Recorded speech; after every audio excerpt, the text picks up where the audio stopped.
This is the Annex, a sociology podcast. I'm Joe Cohen from Queens College in the City University of New York. Today, we talk to Karen Albright from the University of Colorado's Medical School. Karen is a sociologist and the chair of the ASA section on applied sociology, and we're going to talk about career options in applied sociology. Hi, Karen. Hi, Joe. How are you doing? I'm all right, as good as can be during this sort of COVID-y time that we're stuck in. It's been some tough times. And one reason that we have Karen over today is it's been a very rough year for the academic job market. There are barely any jobs, and I'd imagine it's extremely dispiriting for anybody who's in grad school or is, looking for a full-time position.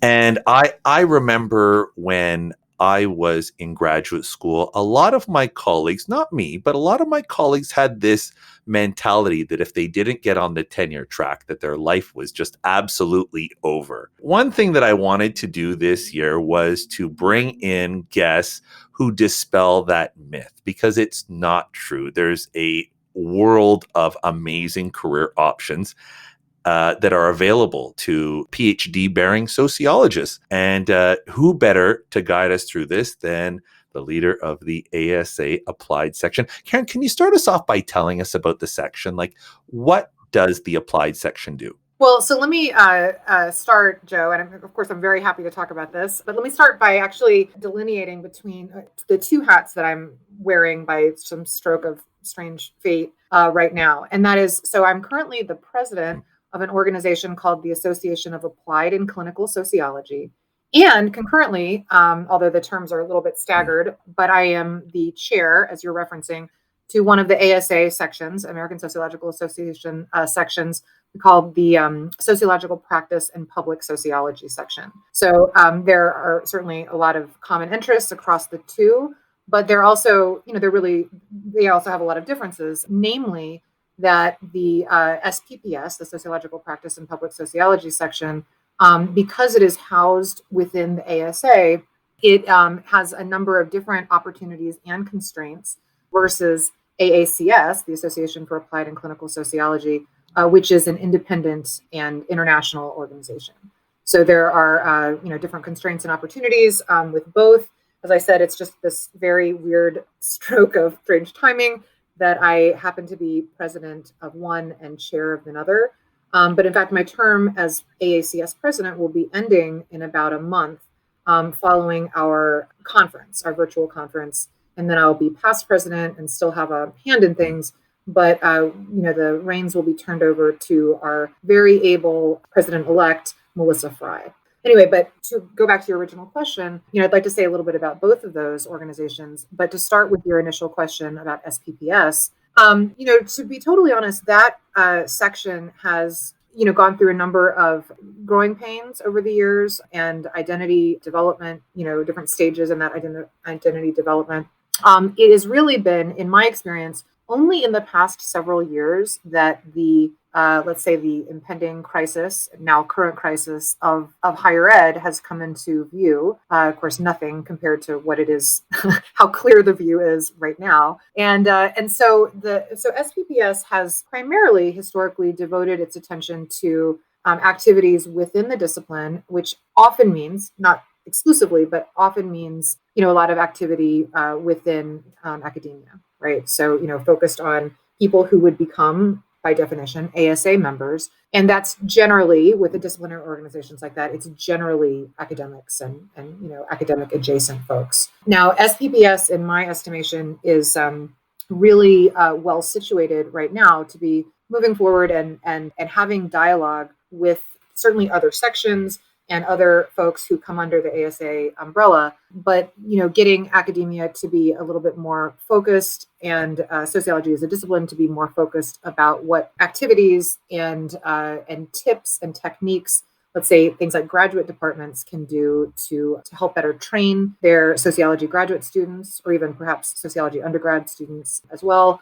But, how can we do right by these folks who have rightly, in my estimation, recognized that there are a lot of important sociological insights to be had and that those can be applied for beneficial social change? if only we would get out of our own way, as a we being the discipline, right? Lots more I can say about that, and I'm happy to return to it. But I also then want to address something similar with AACS. And I should say too, I'm honestly relatively new, somewhat ironically, to SPPS, but I've been involved with AACS since 2012 when I joined the board of directors, and it's pretty near and dear to my heart as well. And as I mentioned, AACS is, because it's not under the ASA umbrella, it is a little bit less confined, right, or constrained to the academic disciplinary, expectations or boundaries, which gives us a little bit more latitude. And what that really means in practice is that we have been, especially over the past several years, much more active or proactive in pursuing connections with people who are in the profession. And by professions, I mean a variety of professions, not just faculty. And so we do have a significant number of academics. We also have a lot of students who are desperately looking for a way out of, what does it all mean if I have a degree in sociology? What can I do with this? But especially over the past several years, we have developed a series of webinars that are designed, we call them professional development webinars, that are designed to increase people's skills and, that may be more marketable on the job market than, say, deeply in the weeds theoretical treatise. And Right. maybe, right? Maybe.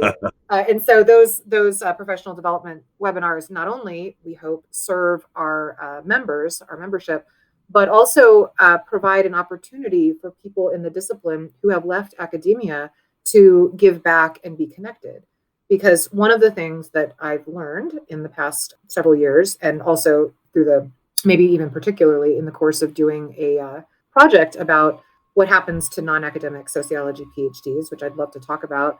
But one thing I've learned throughout all these activities is that people who have left the discipline often feel rejected. They often feel cut off from the discipline because the discipline is it's so hard to decouple, historically at least, decouple the discipline with from academia. And so people who go the non-academic route have historically felt abandoned. And yet they're very interested in trying to help other people in the discipline, young people in particular, and to try to impart some of the wisdom that was hard earned on their end. It's very true. We have graduates who we're an applied program, and it's interesting how we have students who move on to applied fields, and they love sociology and they think of themselves as sociologists. And I find the idea that we're standing in our own way to be very intriguing. Like, I'd love to hear more about that. I feel, for example, psychologists embrace those who apply their knowledge in the field. What are we doing differently that prevents us from becoming like psychologists, for example? Well, the biggest, there's a lot to what you're saying, and I certainly agree that we are, I don't want to say completely unique among the social science disciplines, but, something close to that, in terms of the historically, the lack of organized non-academic pathways. And so, you mentioned psychologists, absolutely, because psychologists have, long organized, well outside of academia, and there's a series of standards and a series of clear pathways to practice that are done right. At least it's sort of research and practice kind of inform each other. Similarly with economists, I often like to use economics as a comparator for sociology, in part because, frankly, a lot of things that pass as behavioral economics these days are really, you could say, just another name for sociology. Now, any economists listening to this might have a quibble with that, but I stand by my assertion that they're pretty similar. Yeah, and so we have the psychologists out there engaging in clinical and other practice. We have the economists out there who have a clear they certainly have a clear value on the market. And really, sociology is, as I said, pretty unique in terms of the relative, not only the relative lack of organization in, recognizable marketing or branding terms, outside of academia, but also, we have, as a social science discipline, we have arguably the broadest methodological and substantive, range or set of domains. And that is, I think, in many ways, you could argue that is a strength in terms of our ability to answer complex questions and the recognition of the interconnectedness of really most, if not all, social phenomena, things that I think are, again, very valuable. And anybody who thinks deeply about something would probably come to that conclusion as well. But it also, that breadth precisely makes it difficult to translate certainly in a soundbite way or a very coherent way to the outside world what sociologists actually do. And so, and we're looking at a very interesting kind of moment in history where as knowledge becomes democratized, or let's not becomes, it has already become democratized. I can Google anything I want to, and so can you, and so can every student, out there. And so it's so that ivory tower no longer is the definitive repository for knowledge.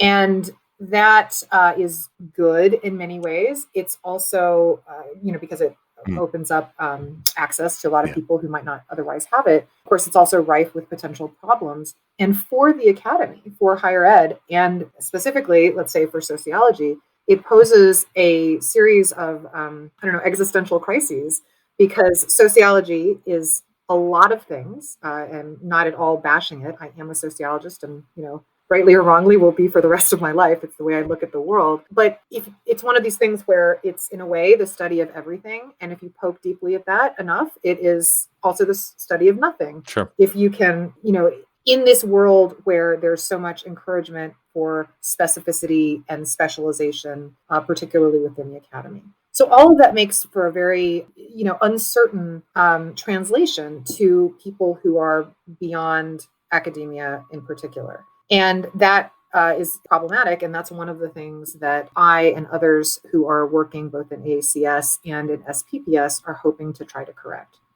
It's true. I often imagine that like 30 years ago, a lot of academics sort of got their cachet from the fact that they had a more exclusive access to large audiences or printed distribution of whatever they happen to be thinking at the time. And now with blogs, it's like just opinions on Marxism, for example, are like a dime a dozen. Like throw a rock at the internet, you're going to hit some type of blog that has a Marxist political economy interpretation. And you're like, well, what's the point of us if we're going to compete like that? But there are, like, sociology, we do place people in lines of work that are, in gainful lines of work where they can make substantive contributions. Like I know our department, we place in marketing, we place in survey research and program evaluation and data analytics. What kinds of careers do you see people with sociology degrees moving on to engage? Yeah, so excellent question, and certainly the breadth here is also staggering, which makes me feel even more affectionately towards sociology. To see what the myriad ways that people can apply sociological insight. Certainly, the ones that you named are very popular. So evaluation research, absolutely. And marketing. Although I will say it's interesting, when I was in graduate school, certainly, and probably even well before that, there was a message that you shouldn't do things like that because you were being a sellout. Right. And I mean, right. Well, yeah, there's some interesting. But then I'll move on to my high prestige institution that launders privilege by mixing smart and rich kids. But yeah, I'm all in for the people. Sure. Right. No, that's exactly right. The willful ignorance about what people need and how to apply it and what impact really means. But anyway, yeah, I'd love to get back to that in a little bit. But to answer your question, certainly, yes. So certainly marketing, evaluation research. There are a lot of what I call academic adjacent positions that are very appealing, particularly for people who do have a PhD as opposed to, let's say, a master's or a bachelor's in sociology, which is a different set of opportunities and constraints, of course, for them as well. But just thinking about the PhD folks, academic adjacent places are places where their research skills, their methodological skills are often very valued. In fact, not often, they are very valued at places like that. And they get to engage not only in the world of ideas, that is, of course, familiar to anyone in academia, but they also have and I think this is a real important point, they have the opportunity to implement their findings. They pursue an idea, and they get some findings about it, get some data, and then they're able to implement and apply it in a way that feels typically much more satisfying than what goes on. There are certainly exceptions, but what usually goes on in an academic environment where there is a whole lot of lip service given to implementation, especially now. Dissemination and implementation are big buzzwords, and yet there's typically very little of that in practice, at least specifically in a sustained way, because most of the implementation work that happens is work that goes, may last as long as the grant lasts, but then the grant is over and, the academicians, withdraw, which is understandable at the individual level, right? But it means that long-term implementation or long-term sustainability is lost. And that is certainly a concern in a lot of ways. And it's frustrating to pretty much all of the academics I know, because especially in this day and age, it's very difficult to justify both, globally and internally, intrapersonally, spending so much time and energy and effort and money and brain space on something that will really just probably wind up in an academic journal article that is then behind a paywall. And not to mention, even if somebody can get it out from behind the paywall or if it's open access, it's often, again, not always, but often shrouded in academic jargon that makes it inaccessible for a lot of people, most people, to want to engage in. So you're spending all of this time and effort to try to devise the perfect study. You go through peer review, which is its own process, and then basically, what's your takeaway? Like, if you're lucky, you get 40 people who read the abstract of what you wrote. That's a little disheartening. And so one of the attractions to doing work that is outside the academy, and particularly that kind of work that has more ready opportunity for application and implementation, is work that you're actually seeing some result. You're feeling like what you're doing is meaningful. And of course, Joe, I'm sure we both are in agreement that if there's ever a time to be doing positive things, putting positive work out there in the world, it is now. Yeah. Also, just from an intellectual standpoint, at least with psychologists, the body of knowledge that they collectively develop is tested in the world. Like, it comes into contact with reality and the saw is sharpened.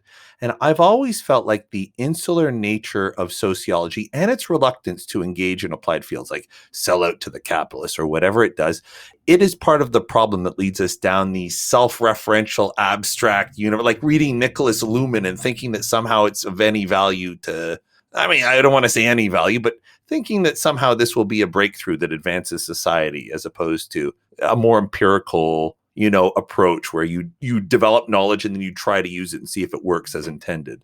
Well, yeah, that's right. I mean, there is certainly, let's say in my view, it has evolved to be quite self-indulgent. But I will say that I am not one to entirely throw the theory baby out with the bathwater. I recognize and appreciate the intent behind it, at least originally, right? I mean, it's, there's lots of things to say about that in brief. I think it was an admirable, in the heyday, let's say, of sociological theory, which let's say maybe was mid-century, it's admirable and quaint and sweet, for lack of a better word, the impulse to try to have sociology be essentially like a social physics, right? Where human behavior could be predicted and captured in a way, in a somewhat sweeping way, right? I mean, I appreciate that. There's a part of me that, like, grand theory of everything. Exactly. That's right. That's the kind of theory. And now, people are really engaging more. When they engage in theory, they're really engaging more in mid-range theory, right? Where it's more sensitive to immediate context and, and smaller details that matter. And I think that's exactly the right way to go. But I appreciate that earnest scientific impulse of that time. But the problem is that, as I often say about sociology and social science in general, the answer is it depends, right? It's not just always yes, it's not just always no. The answer is it depends. So I have come to think of, among the many values, or the value of sociology, is really more of an awareness of the complexity of human behavior, what might be called the social ecological model, that's often sort of emphasize more in social work, but I think it's, of course, very applicable to sociology. The multiple layers of things, and being able, and the real value of being able to apply sociology is to be able to raise awareness of the complexity of those behaviors and the reasons for people to do or say the things that they do. And then to think about the multi-level policy implications, or again, ways to help shape things in an optimal way, both for the individual and for the broader society.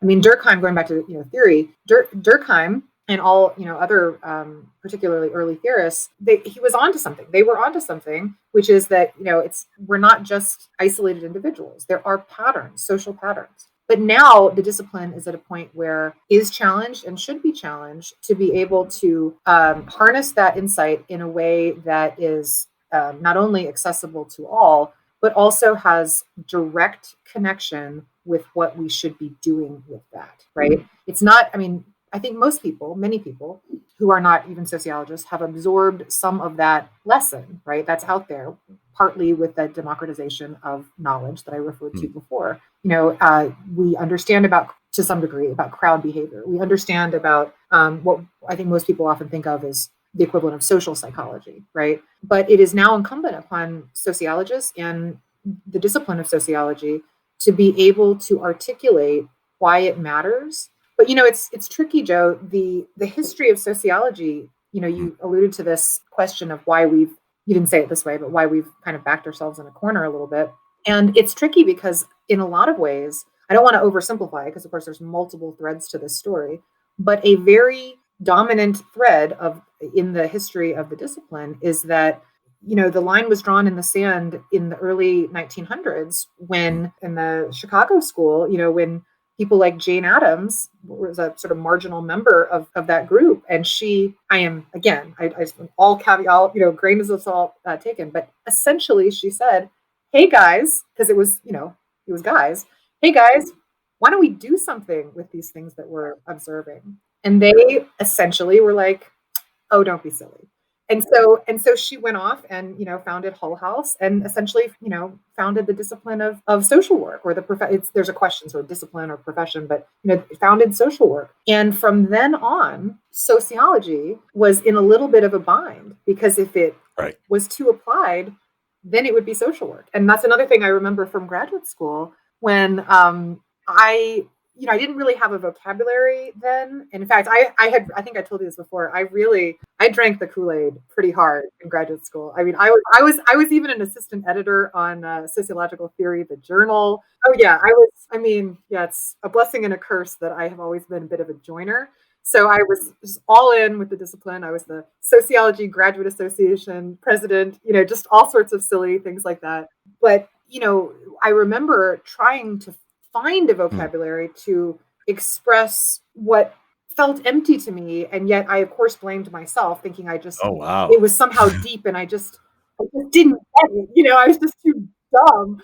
So I really struggled, even with all my activity and joining and stuff, I really struggled to try to make it feel more meaningful to me. And when I would articulate or try this need to want to do something with it or see something practical come from it, people would give me the critique that if I, what am I, a social worker? And that is really limiting. Yeah. So we're running low on time.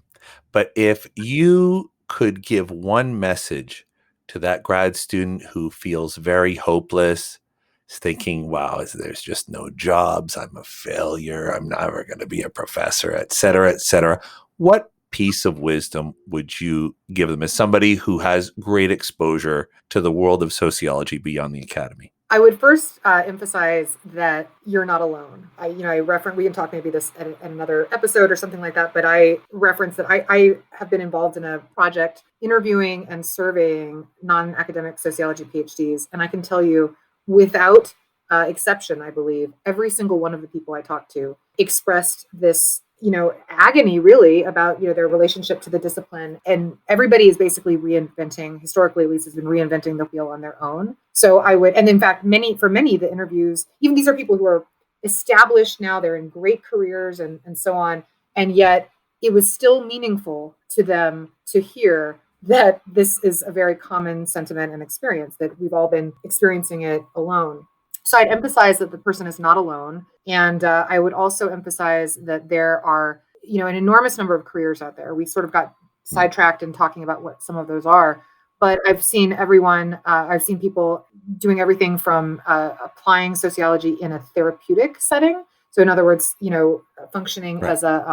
as a therapist, as a private psychotherapist, with sociology. I've since closed my business because I'm too just busy with everything else. But I used to do that very same thing. I used to sort of marry sociological insights with psychotherapeutic techniques in a private practice. But I'm certainly not the only one to do that. There are these, as I say, academic adjacent research positions.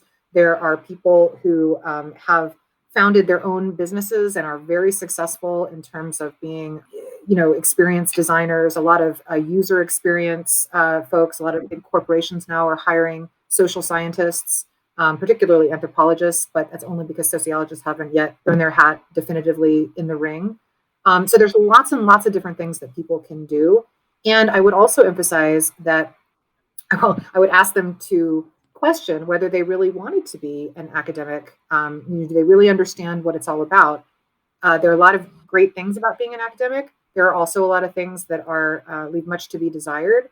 And you typically can earn more money, not that it's all about that, but you can typically earn more money and have a little bit more work-life balance in non-academic positions. And particularly with this current crisis and likely long-lasting crisis within higher ed, it is very smart to be looking around as much as possible.